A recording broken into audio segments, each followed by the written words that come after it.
여러분, 우리 하나님이 우리와 함께 하십니다. 네, 오늘 이 찬양의 제목이 주 하나님이 계시는 교회. 예. 우리 옆에 있는 분들과 함께 인사하겠습니다. 오늘 하나님이 우리와 함께 하십니다.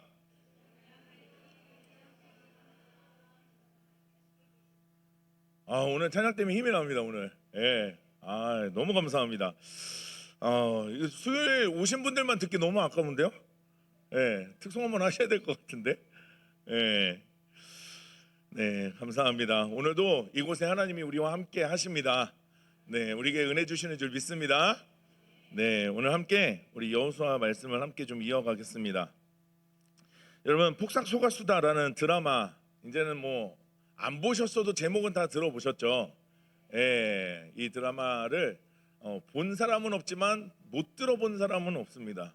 이 드라마를 이제 많은 분들이 이제 아는데, 이 드라마에는 주옥 같은 대사들이 굉장히 많이 있거든요. 이 대사 한마디 한마디 때문에 많은 분들이 울고 웃었어요. 예, 그런데 이 얼마 전에 설교를 준비하다가 이 드라마의 대사를 제가 다시 한번 좀 이렇게 곱씹었던 시간들이 좀 있었는데, 이 드라마 대사 중에 이런 내용이 있습니다. 화면을 한번 좀 넘겨주시면 이런 대사가 있어요. 참 이상하게도 부모는 미안했던 것만 사무치고 자식은 서운했던 것만 사무친다. 그래서 몰랐다. 내게는 허기지기만 하던 유년기가, 그 허름하기만 한 유년기가 그들이 얼마나 치열하게 만든 요새였는지. 결혼하고 부모가 되고 나니까 이 말의 의미를 이제 좀 알겠더라고요. 예.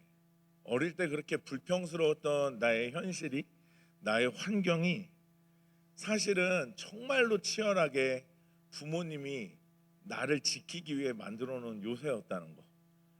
예, 원망스럽기도 하고 부족해서 불편하기도 하고, 그런데 그럼에도 불구하고 거기에는 부모님의 그 치열한 사랑이 있었다는 거. 그래서 그런 시간들이 결국은 부모님의 사랑이었다는 거.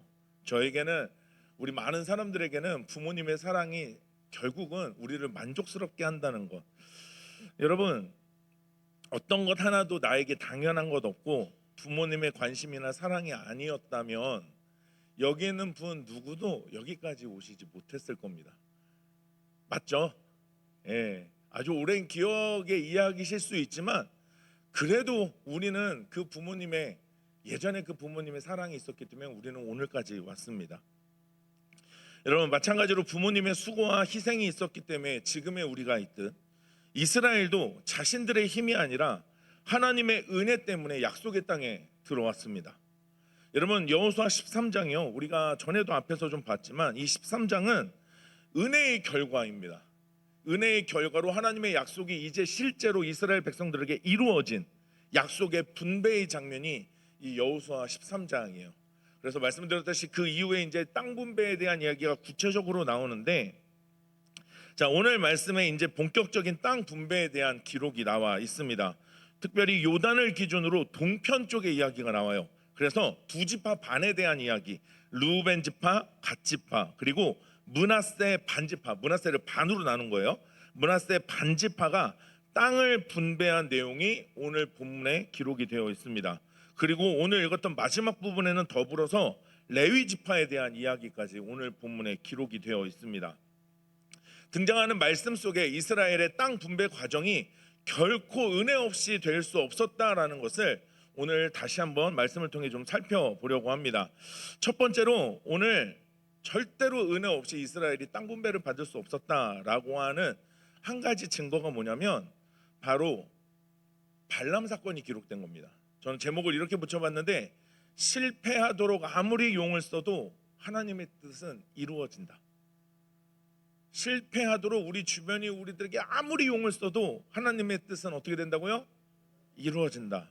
여러분, 오늘 말씀에서 르우벤 지파 땅 분배 이야기가 언급되다가 민수기 22장에서 나왔던 발람 이야기가 나옵니다. 이 발람은 당시 모압 왕이었던 발락에게 고용됩니다. 이스라엘 백성들을 저주해달라. 그래서 이 사람은 메소포타미아의 점쟁이였어요. 원래 민수기에서는 선지자로 나오는데 오늘 본문에는 명확하게 이 발람이 점술가였다고 나오고 있어요.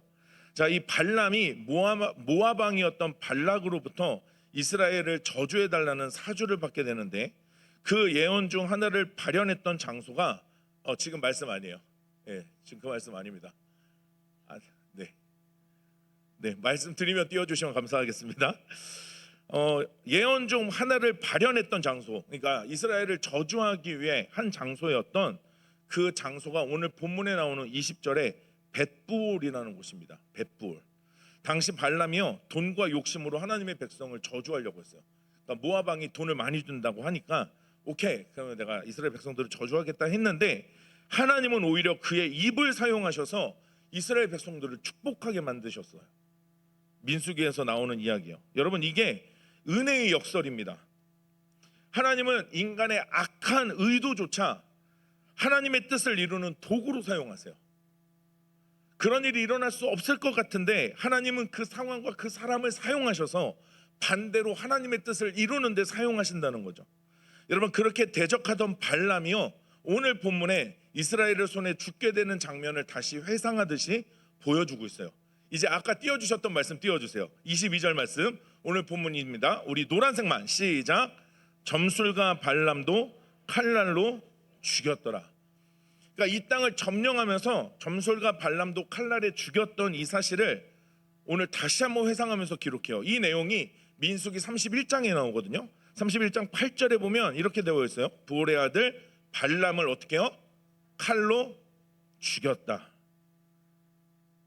여러분, 하나님의 약속을 믿고 신뢰함으로 걸어가는 인생이 아무런 문제가 없는 것은 아닙니다. 이스라엘도 약속의 땅을 향하는 여정에서 수많은 문제들이 가득했어요. 그 중에 하나가 외부로부터의 도전들이었거든요. 실패와 좌절을 겪기 원하기 때문에 제발 너 쓰러져라, 제발 좀 망해라, 이러면서 주변에 여러 가지 도전들이 있었단 말이에요. 이것을 요한계시록에서는요, 수많은 덫을 놨다라고 표현합니다. 요한계시록 2장 14절에 이렇게 기록이 되어 있어요. 우리 같이 한번 읽어볼까요? 시작. 그러나 내게 두어 가지 책망할 것이 있나니 내게는 발람의 교훈을 지키는 자들이 있도다. 발람이 발락을 가르쳐 이스라엘 자손 앞에 걸림돌을 놓아 우상의 제물을 먹게 하였고 또 행음하게 하였느니라. 아멘. 여러분, 우리는 이 믿음의 여정 가운데 걸림돌을 놓으려는 세력들이 있어요. 여러분, 외부로부터 우리의 믿음이 이렇게 공격을 당합니다. 이런 도전들이 엄습해 오지만 여러분, 그러나 하나님의 의지와 뜻을 결코 꺾을 수 없습니다. 이스라엘이 약속의 땅을 차지하는 것은 그들의 노력이나 수고 때문이 아니기 때문입니다. 하나님의 수고 때문이고 하나님의 의지이고 하나님의 영광됨인 줄 믿습니다. 여러분, 수많은 도전들이 우리에게 있지만 결국은 하나님의 뜻은 성공할 줄 믿습니다. 하나님의 뜻은 성취가 될 줄 믿습니다.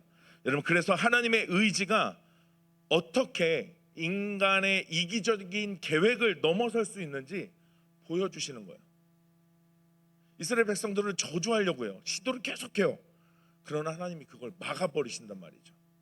여러분, 오늘도 우리의 믿음을 무너뜨리는 수많은 도전들이 있지만 하나님이 우리를 지키시는 줄 믿습니다. 지키실 뿐만 아니라 우리에 대한 도전을 하나님의 은혜로 뒤바꿔 놓으시는 줄 믿습니다. 그래서 오히려 발람을 통해 하나님이 이스라엘을 축복하셨듯 여러분, 우리의 도전들, 우리를 향한 그 수많은 시험들은 오히려 우리가 하나님으로부터 받는 복이 될 줄 믿습니다. 여러분, 사람들이 그래서 아무리 반대하고 아무리 이루어지지 않도록 용을 써도요, 하나님은 반드시 그 뜻을 이루신다는 거예요. 우리 옆에 있는 분들에게 믿음으로 선포해 주시겠어요? 하나님은 반드시 당신에게 하나님의 뜻을 이루십니다.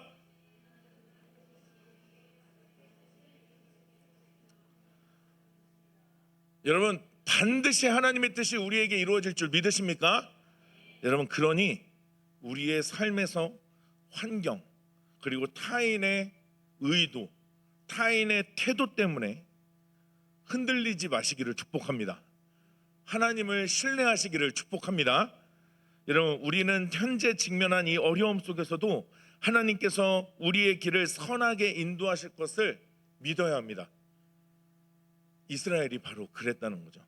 여러분, 그러니 오늘 본문에서 르우벤 지파가 땅을 분배받은, 여러분 물론 이건 르우벤 지파뿐만 아니라 다른 지파가 다 똑같을 거예요. 여러분 분명한 것은 땅을 차지하고 그 분배받은 사건에서 하나님의 은혜를 빼면 남는 게 있을까요? 없을까요? 있어요? 없어요? 없어요. 르우벤이 싸우지 않았어요. 하나님이 싸우셨어요. 그들을 대적하던 그 시험의 문제, 환경, 상황들을 하나님이 역전시키셨죠. 하나님이 하셨단 말이에요.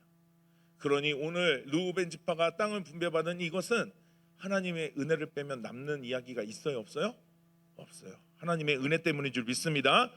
여러분 두 번째로 진짜 기업은 하나님이시라는 거예요. 여러분 특별히 레위 지파에 대한 땅 분배가 이루어지지 않았다는 점이 오늘 본문에 등장합니다. 오늘 읽었던 본문 33절에 보면 이렇게 되어 있어요. 오직 레위 지파에게는 모세가 기업을 줬어요, 안 줬어요? 주지 않았다 기록합니다. 여러분 이게 오늘 본문 14절에도 기록이 되어 있어요.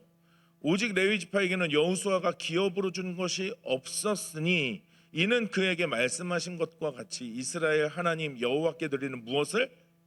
화제물, 그걸로 그들의 무엇을 삼는데요? 기업을 삼겠다라고 말씀하고 있어요. 레위 지파에게는 땅을 주지 않아요.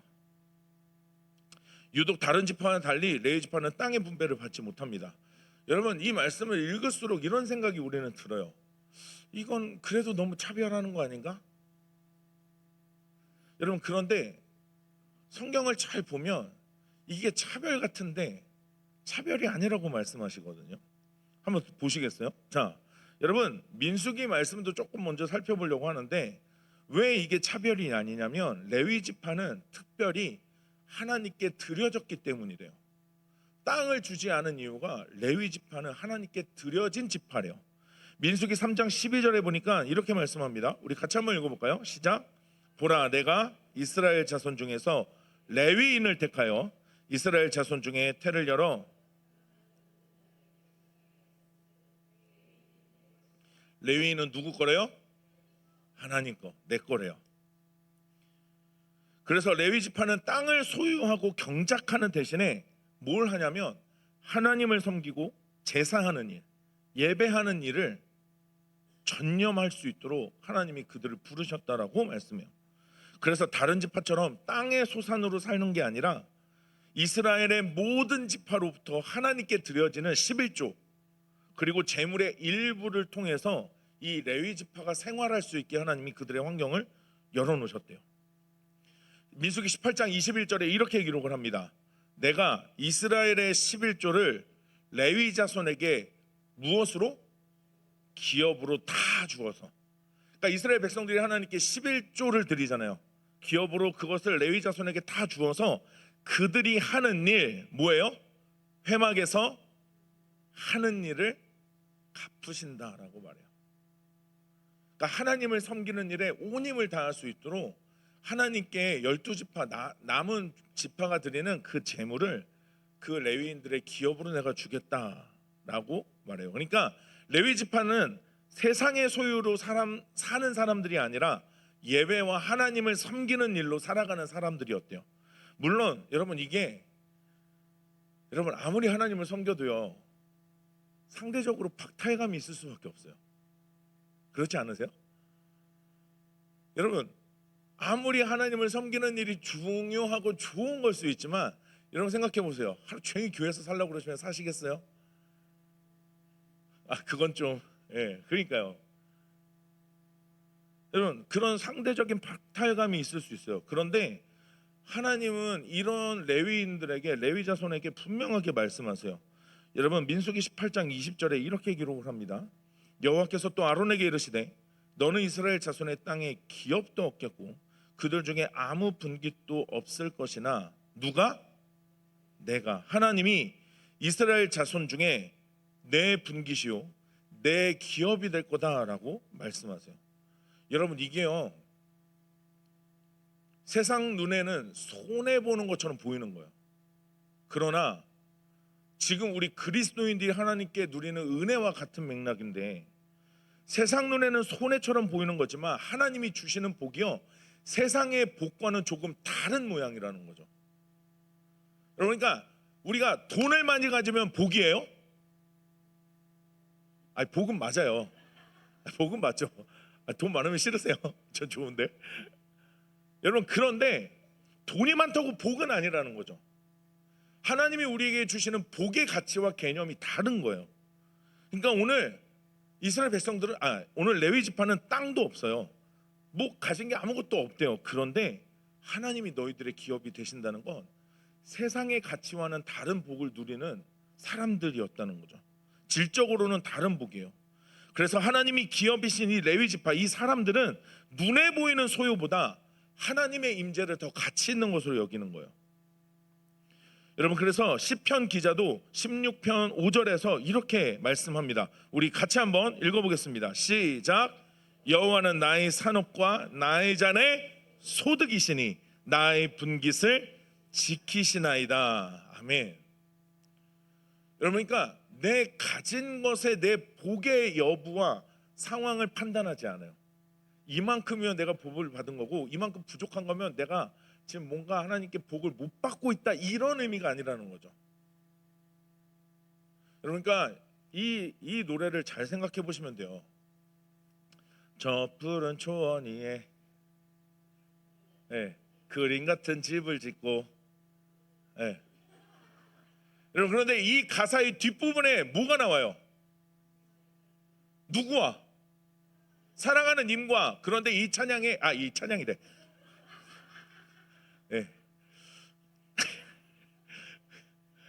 오늘 찬양을 너무 뜨겁게 하셔서 노래만 들리면 다 찬양이야. 그런데 이 노래 가사의 중간에는요, 비록 초가 삼간일지라도 사랑하는 님과 함께면 거기가 어디래요? 낙원이요, 낙원. 좋은 곳. 여러분, 내가 사랑하는 사람과 함께 할 수 있으면 거기가 좋은 곳이에요. 거기에 행복이 가득하다는 거죠. 여러분, 그 얘기예요. 레위 지파는 세상의 기준으로 보면 부족한 게 많죠. 있으면 좋겠는 것들이 없죠. 그러나 전혀 다른 복을 누리는 지파였다라는 거예요. 자, 또 다른 의미로 오늘 레위 지파가 왜 억울할 것 같지만 좀 그런 게 아니냐? 여러분, 궁극적으로 믿음의 삶을 상징하는 모습이기 때문에 그렇습니다. 여러분, 이스라엘 시스템, 이 나라, 이 구조 속에 레위 지파를 하나님이 구분하신 것은요, 다른 지파는 덜 중요하고 레위 지파는 더 중요해서가 아닙니다. 여러분, 생각해 보세요. 레위 지파는 더 거룩해요? 더 뛰어난 사람들이 모였어요? 그게 아니라는 거예요. 이스라엘이라는 하나의 나라라는 관점에서 레위 지파를 통해 다른 지파들 또한 하나님의 소유된 백성이라는 것, 궁극적으로 자신들도, 그러니까 레위 지파를 제외한 다른 지파의 사람들도 하나님이 주신 은혜의 현장에서 살고 있다는 것을 기억해야 하기 때문에 그렇습니다. 그러니까 레위 지파는 다른 지파들의 상징적인 사람들이었다는 거죠. 여러분, 그래서 이런 상황들을 히브리서 11장에서 16절에 이렇게 말씀합니다. 우리 노란색 글씨만 같이 한번 읽어보겠습니다. 시작. 더 나은 본향을 사모하니 곧 하늘에 있는 것이라. 아멘. 여러분, 이 땅에 살지만 이 땅을 추구하는 게 아니라 하늘 본향을 사모하는 삶을 살아야 된다는 것을 다른 지파들에게 레위 지파를 통해서 하나님이 알려주시려고 한 거예요. 다른 가치의 복을 누리잖아요. 가진 것도 없죠.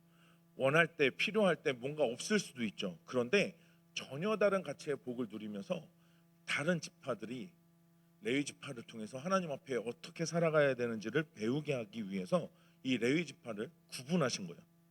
그러니 이스라엘의 지파들은요, 단순히 땅을 얻고 땅을 정복하고 땅을 소유하는 것이 끝이 아니라 추구해야 될 게 무엇인지를 레위 지파를 통해서 하나님이 알게 하신 거예요.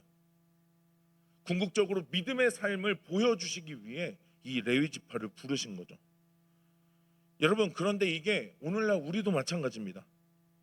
여러분, 오늘 이 얘기는 단순히 저와 같은 목회자만 말하는 게 아닙니다. 하나님의 거룩한 제사장인 우리 모두가 똑같습니다. 여러분, 우리는 가진 것이 적어 보여도 하나님이 계시면 이미 모든 것을 가진 사람이라고 성경은 이야기합니다.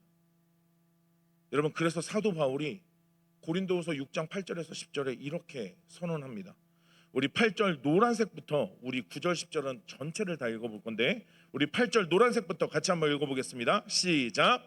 우리는 속이는 자 같으나 참되고, 무명한 자 같으나 유명한 자요, 죽은 자 같으나 보라 우리가 살아있고, 징계를 받은 자 같으나 죽임을 당하지 아니하고, 근심하는 자 같으나 항상 기뻐하고, 가난한 자 같으나 많은 사람을 부유하게 하고, 아무것도 없는 자 같으나 모든 것을 가진 자로다. 아멘. 여러분 믿으십니까? 레위 지파를 통해서 다른 지파들도 이런 삶을 추구할 수 있도록 보여주시는 하나의 모델인 거죠. 그러니까 다른 지파는 땅이 있으니까 우린 땅 있어, 너무 신나, 이게 아니라 궁극적으로는 레위 지파를 통해서 땅이 있지만 그 땅을 경작하고 수고하고 거기서 나오는 열매들을 풍요롭게 누리겠지만, 그러나 그게 전부가 아니라 하나님으로 만족하는 삶이 무엇인지를 레위 지파를 통해서 배우게 만드셨다는 거죠. 여러분, 그게 우리 오늘 예수 그리스도를 통해서 변화된 우리 모두가 그렇습니다. 우리가 세상을 살아가면서 많은 사람들에게 이런 믿음의 삶의 모습을 보여야 된다는 거죠. 세상의 가치를 추구하는 인생이 아니라 믿음의 가치를 추구하는 삶이 무엇인지, 사도 바울이 이야기한 것처럼 전혀 반대의 상황이 우리들에게 주어질 수 있다라는 거죠. 여러분, 그래서 제가 오늘 찬양 하나를 좀 소개하려고 하는데, 오늘 방금 읽었던 이 고린도후서 6장 8절에서 10절의 말씀으로 만든 찬양이거든요. 이 찬양을 잠깐 제가 한번 불러드릴 건데, 한 두 번, 세 번 부를 건데, 혹시 한번 부르시고 따라 부르실 수 있으면 한번 불러주세요. 한번 악보를 띄워주시고, 이 찬양이 후렴입니다. 자, 한번 찬양해 볼게요.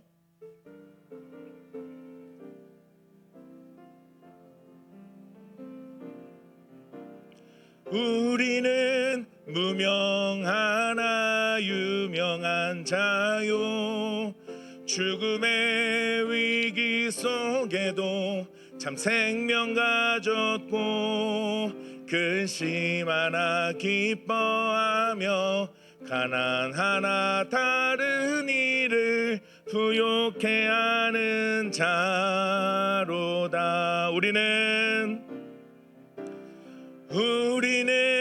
무명하나 유명한 자요, 죽음의 위기 속에도 참 생명 가졌고, 근심하나 기뻐하며 가난하나 다른 이를 부욕해 하는 자로. 한 번 더 해볼게요. 우리는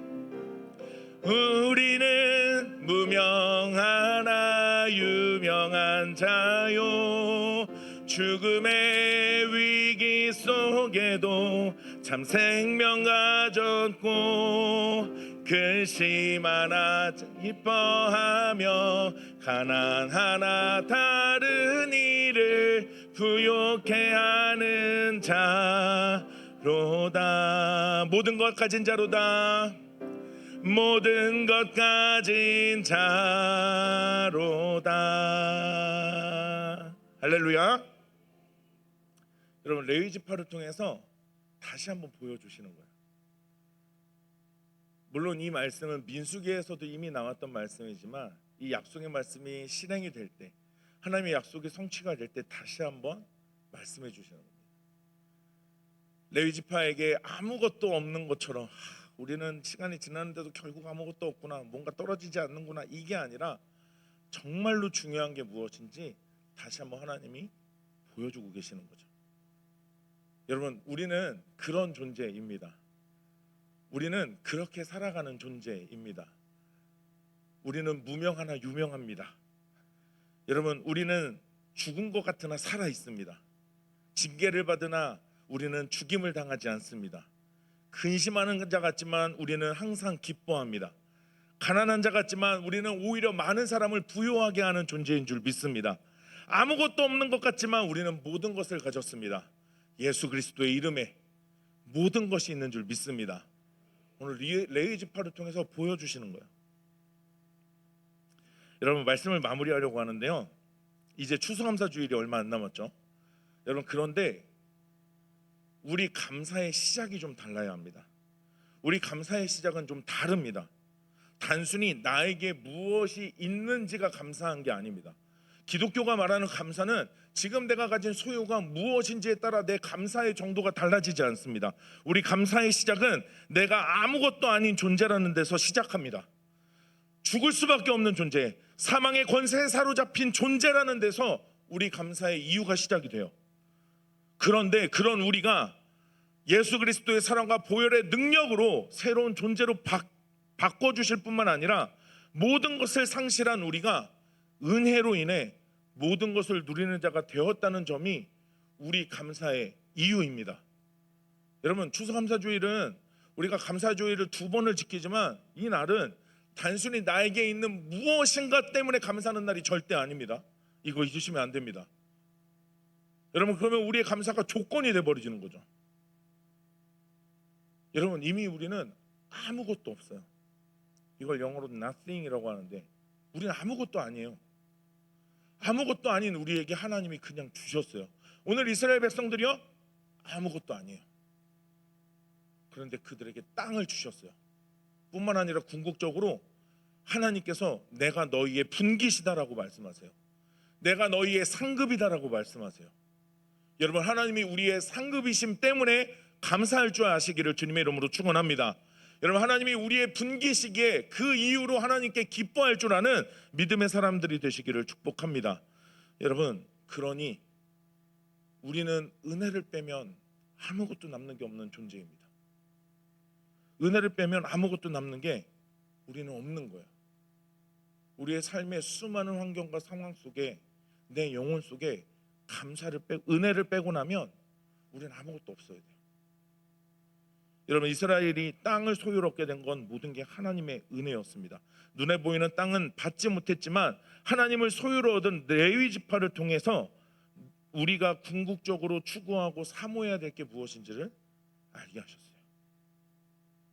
여러분 남은 한 주간 이 은혜에 믿음으로 반응하는 믿음의 사람들이 되시길 주의 이름으로 축복합니다. 여러분 은혜를 빼면 남는 게 없습니다.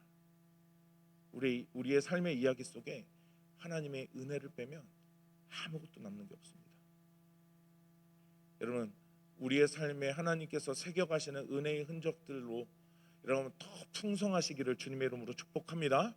그 복음의 능력을 누리시길 축복합니다. 그 하나님이 언제나 우리의 인생 가운데 함께 하십니다. 우리를 인도하십니다. 우리의 친구, 우리의 주인이신 그 하나님으로 인해 날마다 감사할 줄 아는 믿음의 사람들이 되시길 바랍니다. 우리 시간 오늘 말씀 붙들고 함께 기도하면 좋겠습니다.